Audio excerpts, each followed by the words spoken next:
Bueno, buenas tardes. Vamos a continuar si les parece.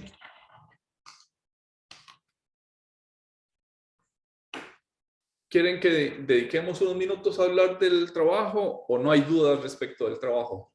Las instrucciones estaban claras, el material que hay que leer está claro. Si alguien tiene alguna duda, este es el momento de plantearla.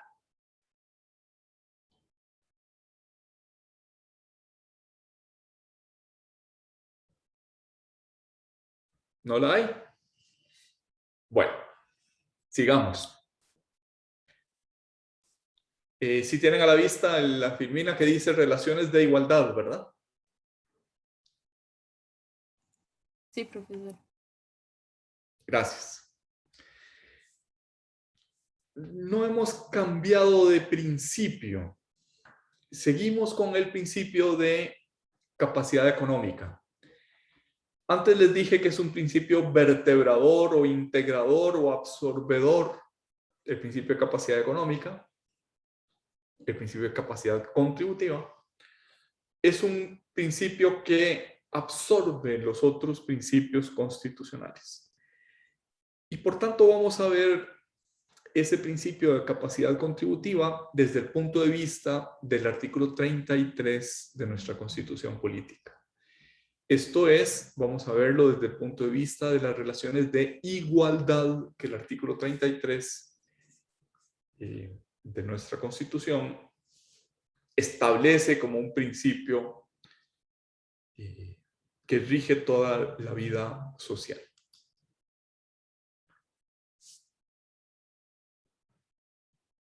Los alemanes tienen una frase muy divertida, que es la teoría de las peras y las manzanas.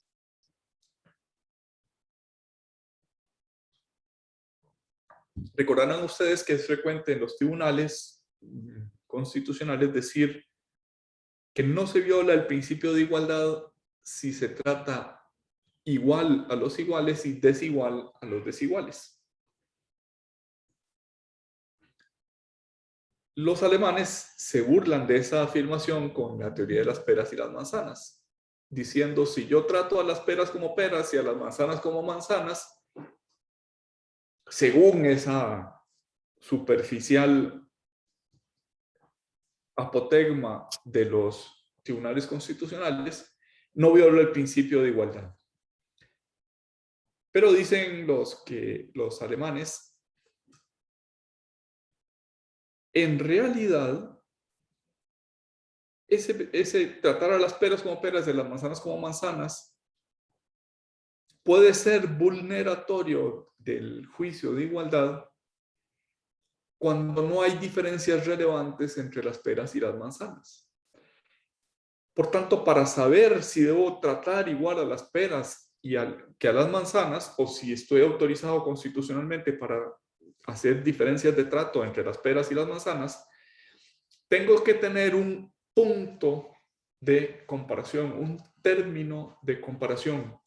Los alemanes utilizan una expresión latina que se llama tertium comparationis. ¿En qué son iguales y en qué son diferentes peras y manzanas?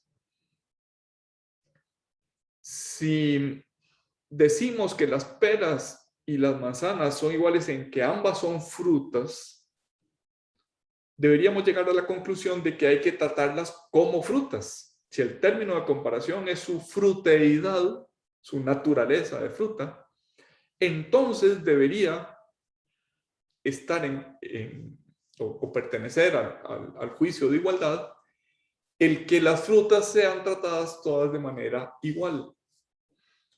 ¿Por qué hay que tratar a los hombres y a las mujeres iguales? Porque ambos son seres humanos. El tertium comparationis es la dignidad de la persona humana.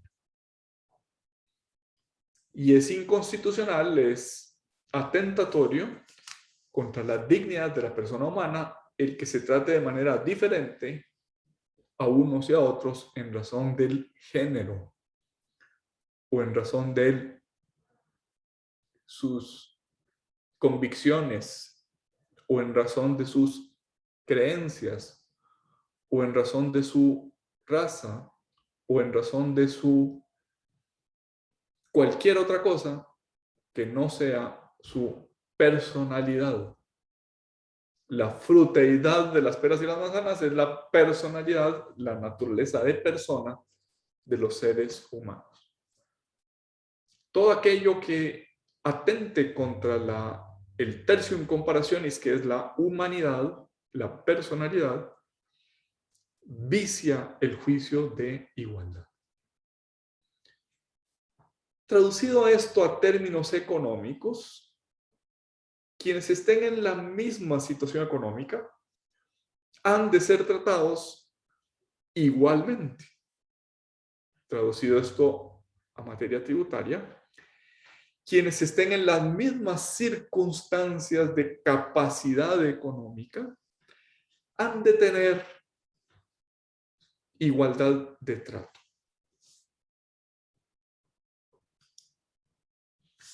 El término de comparación, el tertium comparationis, a efectos tributarios, es la capacidad económica o la capacidad contributiva. En esta filmina dice que es el término clásico, desde que lo inventaron, me parece que Gian Antonio Micheli entre los italianos, el profesor de la Universidad de Roma de los años 60.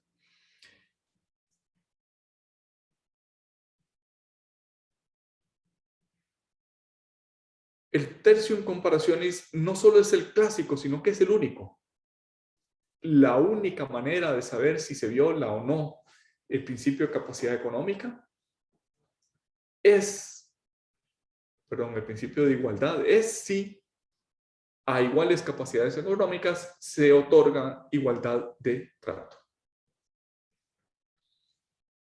¿Cuál es pues ese contenido del término de comparación? Pues eso es lo que le vamos a dedicar las próximas filminas.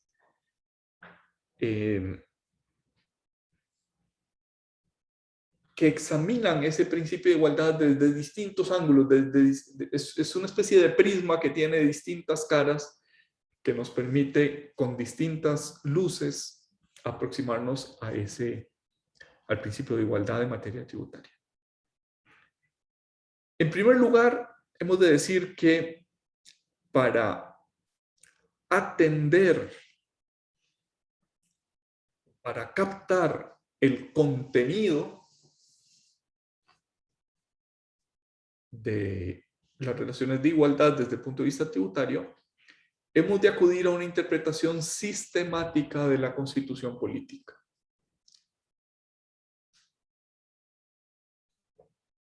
No basta decir el sujeto A tiene capacidad económica de 100 y el sujeto B tiene capacidad económica de 100, porque hay afectaciones en esos 100 que puede tener uno y puede no tenerle el otro.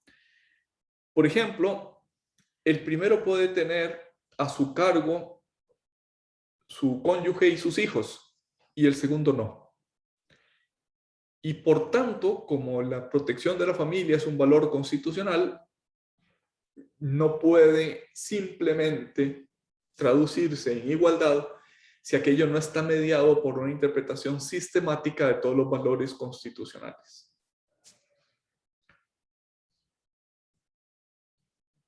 El proyecto de ley de renta dual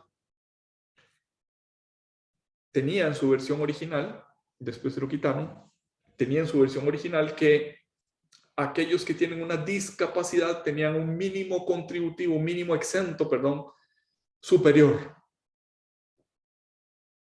Claro, porque de su riqueza tienen que dedicar, y eso no es un antojo, sino que constitucionalmente está tutelado, a contrarrestar su discapacidad, probablemente con mayores gastos. Por tanto, el mínimo exento tiene que ser mayor para esas personas. O por lo menos es una forma de ver esa interpretación sistemática de la Constitución política. Todos los valores constitucionales de alguna manera tienen repercusión económica.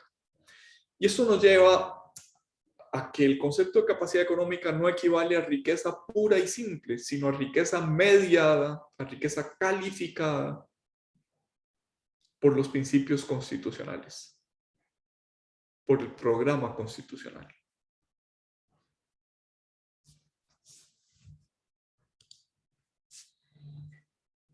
Por otra parte, no viola el principio de igualdad el que haya algunos criterios que son legítimos de distribución cuantitativa y cualitativa.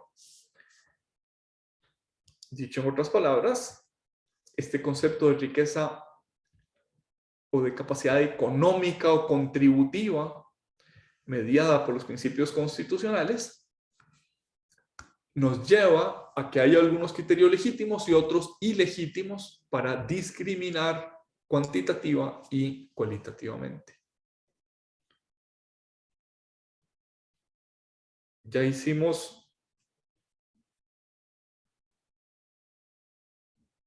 un ejemplo de un trato favorable, exención para aquellas personas que tienen una discapacidad. También podría haber un trato más pesado, no solo exención, sino de mayor tributación para otros sujetos.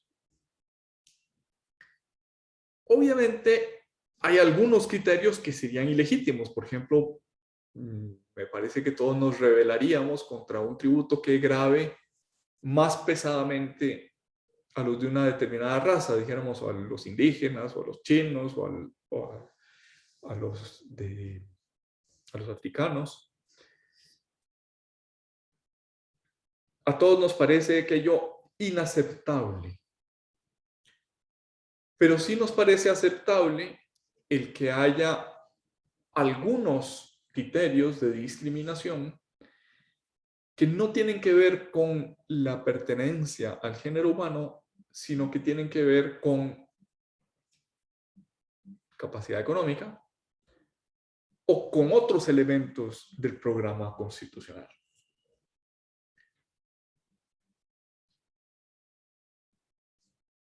Por ejemplo, podría argumentarse, la Cruz Roja tiene una capacidad económica equivalente a la de la Universal. Capacidad económica. Dijéramos activos, dinero, etcétera, del mismo tamaño de la Universal y la de la Cruz Roja. ¿Por qué la Cruz Roja le vamos a dar una exención, un trato de favor? Y a la Universal o a otra empresa, pues sin necesariamente poner nombres, le vamos a cobrar el tributo que no le cobramos a otro que está en la misma capacidad económica. ¿No es eso una violación del principio de igualdad? La doctrina responde diciendo que no, porque la Cruz Roja atiende al programa constitucional, atiende a la satisfacción de necesidades constitucionalmente tuteladas, y en particular aquellas que tienen que ver con la salud. Y eso justifica esa finalidad constitucional, justifica el que le demos un trato de favor, que le demos una exención del impuesto sobre la renta, mientras que a otro sujeto como una empresa mercantil no se lo demos.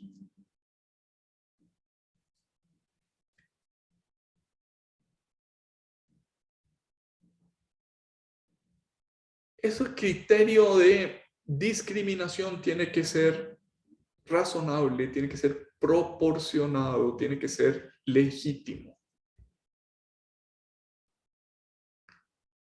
En una clase anterior hablamos de la propuesta de las feministas estadounidenses respecto al impuesto para financiar las cárceles estadounidenses. Pasemos ahora a un tributo mucho más moderno, que es el tributo a la grasa, el tributo de los franceses y de los daneses a las comidas que producen obesidad.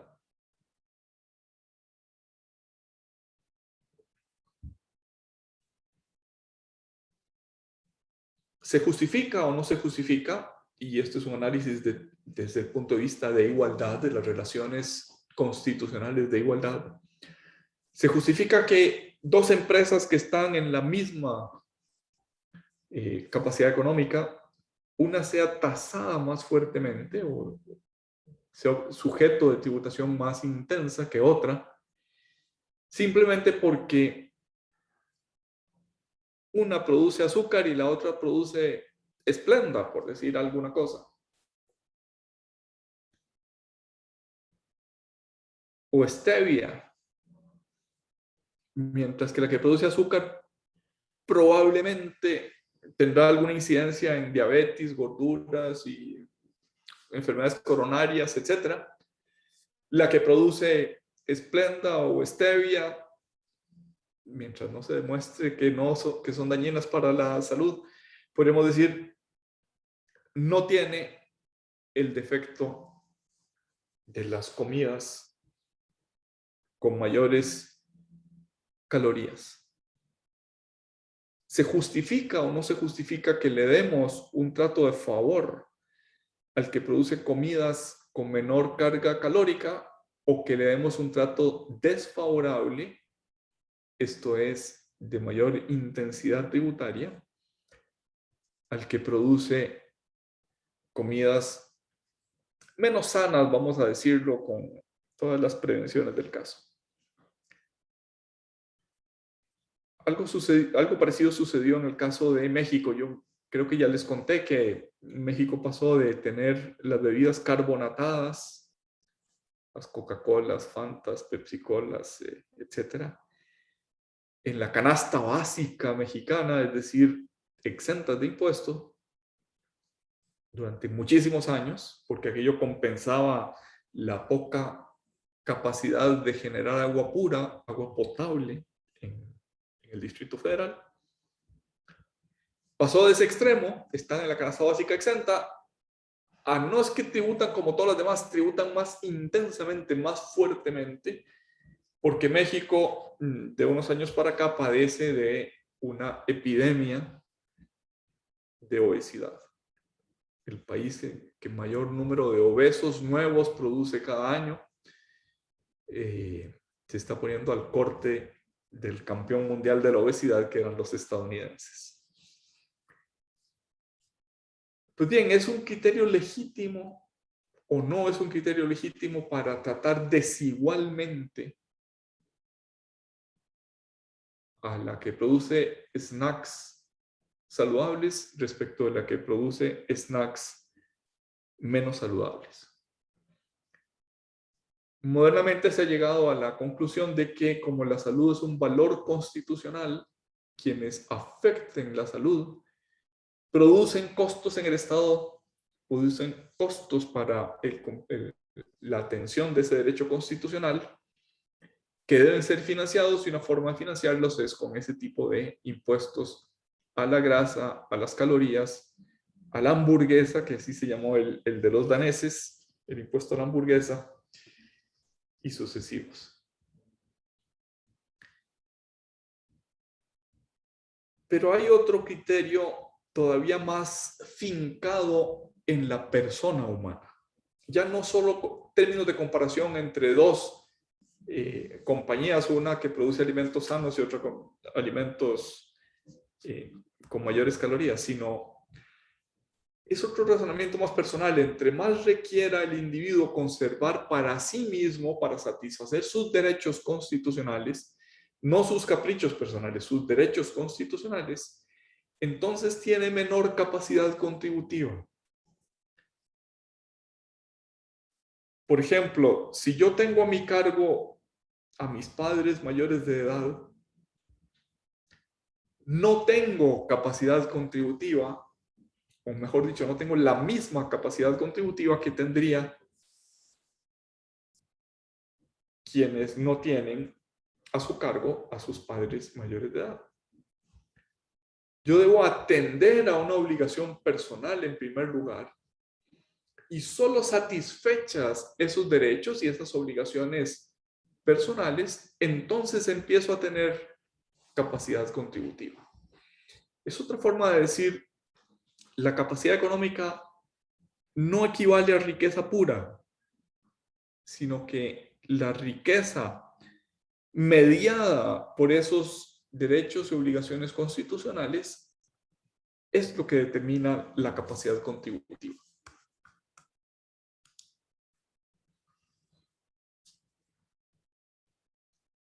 Otro criterio es que la igualdad o desigualdad debe valorarse en función de la afectación de riqueza a los fines públicos. ¿Es constitucionalmente legítimo tener un régimen de zonas francas en Costa Rica? Esto es, algunas empresas que durante 10 o 12 años, o incluso a veces más, se les concede una exención del impuesto sobre la renta y una exención de otros tributos. La respuesta es sí, pero solo sí. Esa excepción de alguna manera es una afectación al programa constitucional. Esto es, solo es lícito conceder una exención a zonas francas en la medida en que eso implique encadenamientos productivos, implique aumentos en el nivel salarial, implique reducir el desempleo, implique la apertura de Costa Rica al comercio mundial, etc. Dicho en otras palabras, los regímenes de incentivos no son graciosas concesiones del Estado, sino que son formas de cumplir el programa constitucional. La capacidad económica no solo es capacidad económica, es capacidad contributiva en la medida en que haya riqueza afectada a los fines públicos. Explicado de otro modo, la Cruz Roja no es que no contribuya al sostenimiento de las cargas públicas, sino que su forma de contribuir, su forma de cumplir con el programa constitucional, es atendiendo directamente a esas funciones que son constitucionalmente tuteladas. Mientras que la Universal contribuye con sus impuestos, la Cruz Roja contribuye con los servicios de salud, de transporte, de ambulancias, de tratos de primera necesidad que otorga la Cruz Roja. Pero no es que la Universal sí contribuye y la Cruz Roja no contribuye.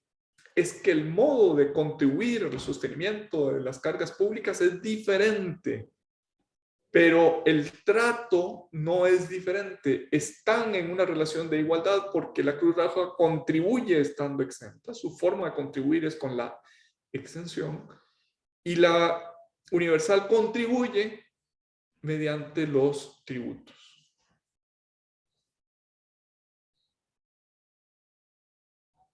También puede haber criterios de discriminación cuantitativa por la cantidad. Quienes tienen más, paguen más. Quienes reciban hasta 850,000 colones en Costa Rica están exentos en impuesto al salario. Y los que reciban, no tengo las cifras exactas, pero aproximadamente entre 850,000 colones y 1.200.000 colones pagan el 10%. Y los que paguen, los que reciban salario entre 1.200.000 y 3 millones pagan el 15%. ¿Qué es esto? Es un criterio de discriminación cuantitativa. Satisfechas las necesidades constitucionales con ese mínimo exento. Y entre más por encima de esas necesidades básicas esté el sujeto, tanto mayor es su capacidad contributiva. Esto es, se justifica la progresividad en las cargas públicas. La progresividad no está en tensión, no es discordante, no contradice la igualdad. La progresividad es una forma de dar cumplimiento a la progresividad. Y hay otro criterio de discriminación un poquito más discutible que tiene que ver con un criterio cualitativo.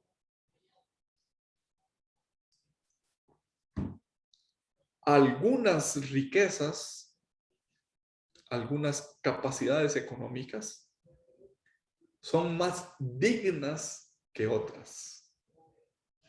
Como digo, sé que me estoy metiendo en camisa de once varas, en materia muy discutible, pero dijéramos en términos generales se dice la tributación del capital ha de ser más fuerte, más intensa que la tributación del trabajo. Porque la renta del trabajo es una renta más digna, más noble que la renta del capital.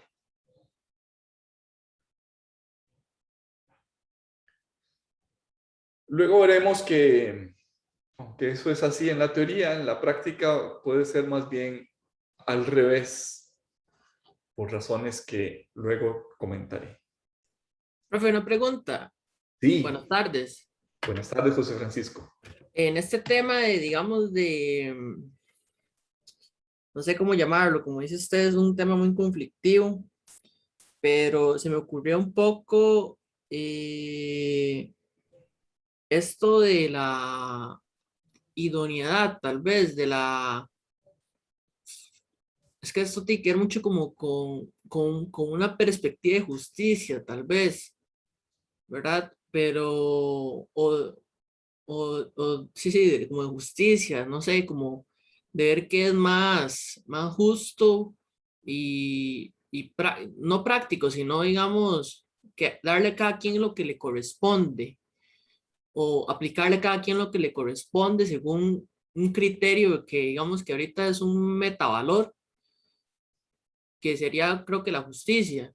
Pero, por ejemplo, ¿qué pasa cuando se le pone impuestos a las herencias? Ahí, ¿cuál sería el criterio? Porque se está diciendo aquí que el criterio sería como buscar, o sea, como que es más digno el impuesto al capital que el impuesto a un asalariado. Eso es lo que le estoy entendiendo. Pero un impuesto, una herencia, ¿cómo se catalogaría? Porque puede ser que la herencia haya sido del fruto de trabajo de toda una vida de una persona que quiere expresarla o quiere transmitirla a sus hijos. Sí, dijéramos que ese criterio de discriminación por el origen o por el destino, no hemos hablado del destino, solo por el origen, un poco lo que viene a decir es, el trabajo es más digno, las rentas producidas por el trabajo son rentas más dignas, más nobles, porque para obtenerlas se pone en juego más integralmente al ser humano. Es decir, en el trabajo están implicadas la inteligencia y la voluntad, que son aquello que caracteriza al ser humano. O sea, ¿en qué se diferencia un ser humano de un animal? Pues básicamente en que tiene inteligencia y voluntad, que tiene capacidad de autodeterminación y tiene capacidad de intelectiva. Y por tanto, las rentas llamadas activas, aquellas en las que está presente el trabajo, deberían tener una intensidad de tributación menor que las rentas pasivas, es decir, aquellas que simplemente consisten en la colocación del capital para que rinda frutos. Yo lo conozco, coloco el capital en acciones de la cervecería y la cervecería me rinde dividendos. Yo coloco el capital en préstamos y esos préstamos me rinden intereses. Esas rentas pasivas, pongámosle esa afirmación simplemente para entendernos, son menos dignas en el sentido de que no están tan implicados inteligencia o voluntad, mientras que en el trabajo en las rentas del trabajo, la inteligencia y la voluntad son lo que produce la remuneración, la riqueza. No es tanto el capital como el trabajo. Profe, pero esa división sí existe, es que no conozco a profundidad, digamos, la normativa de los impuestos a la herencia, ¿verdad? Pero me parece que es ideal lo que se está diciendo, porque tiene sentido, ¿me entiendes? O sea, si yo trabajo y produzco una pequeña empresa y se la quiero dar a mis hijos, ¿verdad? Me parece que ahí, digamos, implica trabajo manual, diría Marx, pero si pongo el activo, el capital muerto sobre sí mismo, que se reproduce sin producir trabajo, sin estar intermedio el trabajo del hombre, como dice usted, ese sí es un impuesto sobre la renta ya como más legítimo, digamos, a expropiar o a quitarle, digamos, a el fruto del capital, ¿verdad? No sé si me voy a entender. A lo que voy es que, no sé, quería saber si eso sí se aplica realmente, no sé si lo vamos a ver más adelante. Bueno, te adelanto que en Costa Rica no se aplica, pero déjame que siga con la explicación a ver si logro hacer un cuadro más o menos coherente. Ok, perfecto. De acuerdo con David Ricardo, el capital es la acumulación del trabajo o la acumulación de los frutos del trabajo. Capital, trabajo acumulado. Marx tomó esta, vamos a decir, esa definición o esa concepción de que el capital es trabajo acumulado. Y cuando es el capital el que produce frutos, eso justifica una diferencia de trato. Mientras que para Marx, el trabajo alquilado, que era la expresión que se usaba en el siglo XIX, el trabajo enajenado, cuando los frutos del trabajo, una parte son para el capitalista, eso quiere decir enajenación. Cuando la enajenación de los frutos del trabajo enriquece al que tiene trabajo acumulado, al que tiene capital, eso a Marx le parecía injusto.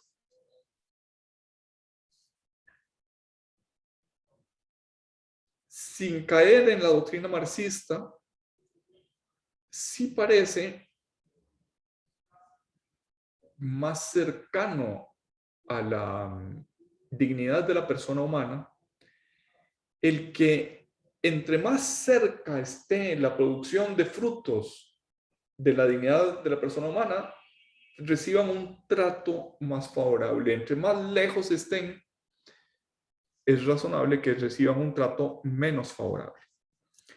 De acuerdo con eso, las herencias son una renta pasiva porque el que las recibe no trabaja, solo recibe. Mientras la riqueza está en el causante, son fruto del trabajo. Pero una vez que pasan pasivamente al sucesor, el sucesor no hizo nada meritorio, no puso en juego su dignidad de la persona humana. Y por eso, no en Costa Rica, pero sí en otros países, se admite que las herencias, legados y donaciones tengan un trato más pesado, un trato más severo en la tributación. Decía que por el origen, eso es un criterio de discriminación cualitativa por el origen, pero también puede ser por el destino. Una fundación, vamos a poner por ejemplo la fundación de la EARTH, de la escuela de la región del trópico húmedo, de la escuela agrícola. La fundación tiene unos ingresos, tiene inversiones en bonos del Estado, tiene inversiones en acciones de las pocas empresas que cotizan en bolsa en Costa Rica, etc.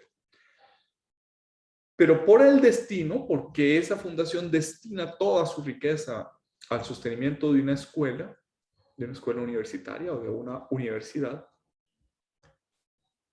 por ese destino puede estar exenta, puede, sin violar el principio de igualdad, puede haber un criterio de discriminación, no solo por el origen, sino por el destino de la riqueza. Y algo así sucede, por ejemplo, con la Universidad de Costa Rica en la que estamos. El Estado le otorga un subsidio, le otorga unos fondos para la educación superior que están exentos no por el origen, sino que están exentos por su destino, por a qué se destinan esos fondos. Hace un rato hablamos de criterios cuantitativos y empecé diciendo que esto es el fundamento de la progresividad. Entre dos sujetos que tengan, perdón, José Francisco, no sé si me fui por las ramas y te contesté. No, no, estuvo muy claro, la verdad. La verdad está muy, muy claro y me gustó mucho su respuesta, sinceramente. Me parece que así debe ser.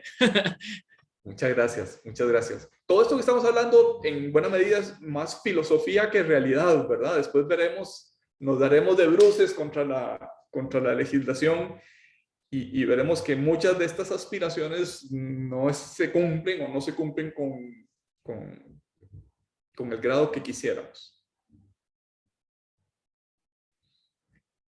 Decíamos que uno de los criterios cuantitativos de discriminación, repitámoslo una vez más, que no solo no rompe las relaciones de igualdad, sino que sirve para dar cumplimiento a la igualdad que la Constitución exige. Esos criterios de discriminación cuantitativa dan lugar a la progresividad de las cargas. Esa progresividad está ligada a la satisfacción de las necesidades constitucionalmente tuteladas. En la medida en que la riqueza propia está destinada a esas necesidades tuteladas constitucionalmente, en esa medida no puede ser objeto de tributación. Pero una vez que se satisface, una vez que se cumple el mínimo que exige la dignidad constitucionalmente tutelada del ser humano, empieza a crecer la capacidad contributiva. Y empieza a crecer, podríamos decir, a saltos cuánticos. Tal vez cuánticos no es la expresión adecuada, pero empieza a crecer no linealmente, sino progresivamente.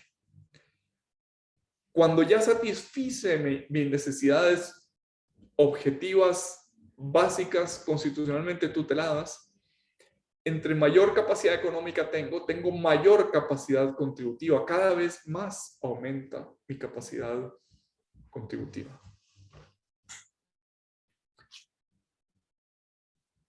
Esto se predica particularmente del impuesto sobre la renta. Ingresos menos gastos igual renta neta sujeta a una tarifa progresiva que cada vez es mayor en cuanto la base imponible, renta neta, crece. Progresividad, ¿qué es? Ojo, definición que se puede preguntar en el examen. Atención, pregunta de examen. Progresividad es que a cada aumento en la base corresponde un aumento más que proporcional en la cuota tributaria. No un aumento proporcional en el IVA, el aumento en la base produce un aumento en la cuota, pero es un aumento proporcional, siempre es el 13%. Un aumento más que proporcional es que si paso de 800, paso de 0 a 10%. y se pasó de 1.200.000, pasó a 15%. Ese crecimiento en la cuota solo es posible si la tarifa es progresiva. ¿Qué es la cuota? Cuota es base por tarifa. ¿Cuál es la base del impuesto al valor agregado de una cena? 50.000 colones, dijéramos que me costó la cena con mi familia. Por el 13% produce 6.500 colones de impuesto. Si en lugar de costar 50.000 colones la cena costó 100.000 colones, por el 13%, 13.000 colones de impuesto. Ese crecimiento de 6.500 a 13 no es progresivo, es proporcional. A un aumento en la base no corresponde un aumento más que proporcional, sino que un aumento proporcional. Progresividad es cuando a un aumento en la base le corresponde un aumento más que proporcional en la cuota. ¿Y eso cómo sucede? Exclusivamente no, principalmente por aumento en el tipo. Un aumento progresivo en el tipo que pasa de 0, 10, 15, 20, 25%. No todos los impuestos son susceptibles de tener estructura progresiva. Los impuestos al consumo típicamente no tienen estructura progresiva, tienen estructura proporcional. El impuesto al valor agregado, un 13%, que es una tarifa proporcional. Esa progresividad se predica principalmente del impuesto sobre la renta, también de algunos impuestos a la propiedad. Por ejemplo, que haya un impuesto que después de cierto monto tiene una tarifa mayor, como es el caso del impuesto a las casas de lujo.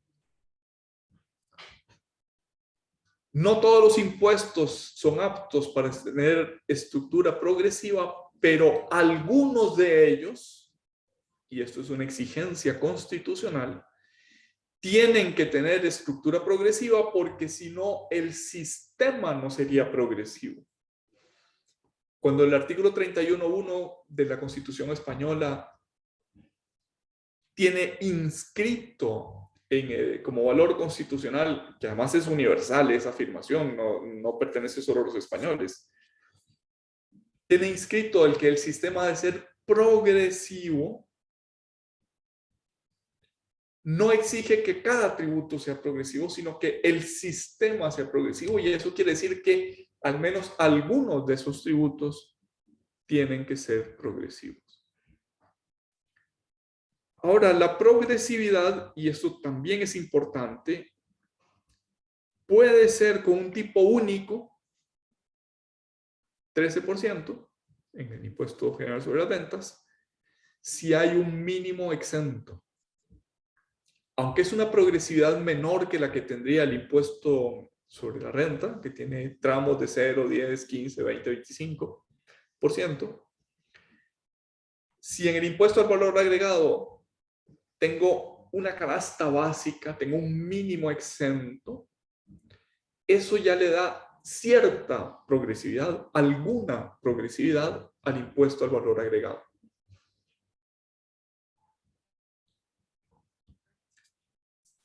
De tal manera que los impuestos proporcionales pueden tener cierta progresividad con un mínimo exento, y también, aunque el tipo general sea proporcional, cuando hay algunos tipos reducidos. En Costa Rica, por ejemplo, el impuesto al valor agregado, que es de 13% para todos los servicios proporcionales, pero para todos los servicios profesionales, para algunos servicios, por ejemplo, servicios de salud, por ejemplo, servicios de educación, tienen un tipo reducido, que en este momento, si no recuerdo mal, es del 2%. y el próximo año será del 4%. Esos tipos reducidos, aunque haya un tipo único general del 13%, la existencia en algunos servicios de tipos reducidos, por ejemplo salud, por ejemplo educación, dotan de progresividad, de alguna progresividad al sistema. Y ya para terminar este concepto de progresividad, no hemos terminado el concepto de capacidad económica ni el de las relaciones de igualdad, pero para terminar el concepto de progresividad, antes hemos dicho que la Constitución española dota al sistema o exige que el sistema sea progresivo, y no se refiere solo al sistema fiscal, no solo al sistema tributario, sino que se refiere al sistema hacendístico en general. Esto es, los tributos que sean aptos, cuya naturaleza permita que tenga estructura progresiva, han de tenerla. En los tributos con un tipo único, puede dotárseles de cierta progresividad con un mínimo exento y también con tipos reducidos a pesar de que el tipo general sea proporcional y no progresivo. Pero además la progresividad del sistema viene dada no solo por el lado de los ingresos del erario público, sino también por el lado de los gastos. ¿Cómo se gasta? Cuando se aprobó el impuesto al valor añadido, las autoridades gubernamentales decían, bueno, es que el 40% de lo que se recaude se le devolverá mediante subsidios a los 2/5 de menores ingresos de la República. Se les dará un subsidio porque se les cobrará por el lado de los impuestos en una serie de bienes y servicios, pero mediante subsidios, mediante dinero que se les transfiere, a los 2/5, quintiles es la quinta parte, es decir, el 20%, a los 2/5 de menores ingresos de la República. Independientemente de lo que pensemos de si eso es eficaz, de si eso es la creación de un sistema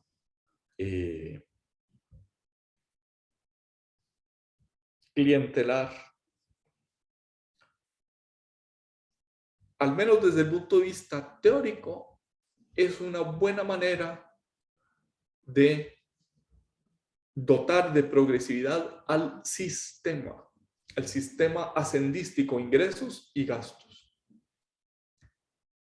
Resumiendo, para que el sistema sea progresivo, y esto es una aspiración reconocida explícitamente en la Constitución española, pero reconocida jurisprudencialmente en la Constitución costarricense, para que el sistema sea progresivo, se necesita que algunos tributos, algunos impuestos tengan estructura progresiva. En segundo lugar, que los tributos que no tienen estructura progresiva por sí mismos, típicamente los impuestos al consumo, explorar la posibilidad de tener tipos reducidos o de tener mínimos exentos que lo doten de alguna progresividad. Y en tercer lugar, que por el lado del gasto, por el lado de la función que cumple esa hacienda pública, haya también un gasto que sea progresivo, que se invierta más en los que necesitan más para satisfacer sus necesidades constitucionalmente tuteladas. Y con eso vamos a terminar el día de hoy. Estoy a su disposición para dudas, preguntas y comentarios. ¿No hay dudas? ¿No hay preguntas? Profe, Sí. no es una consulta algo ahorita, pero es Dame, que, bueno, nosotros dame un todavía minuto, no... dame un minuto. Ok. Ya te llamo que estoy terminando una clase. Qué pena, profe, porque era rapidísimo.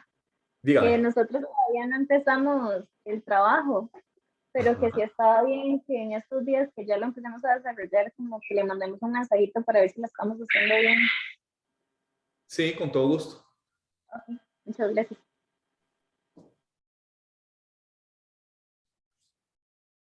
¿Listos? ¿No hay más preguntas, dudas, aclaraciones, comentarios? Concluimos aquí.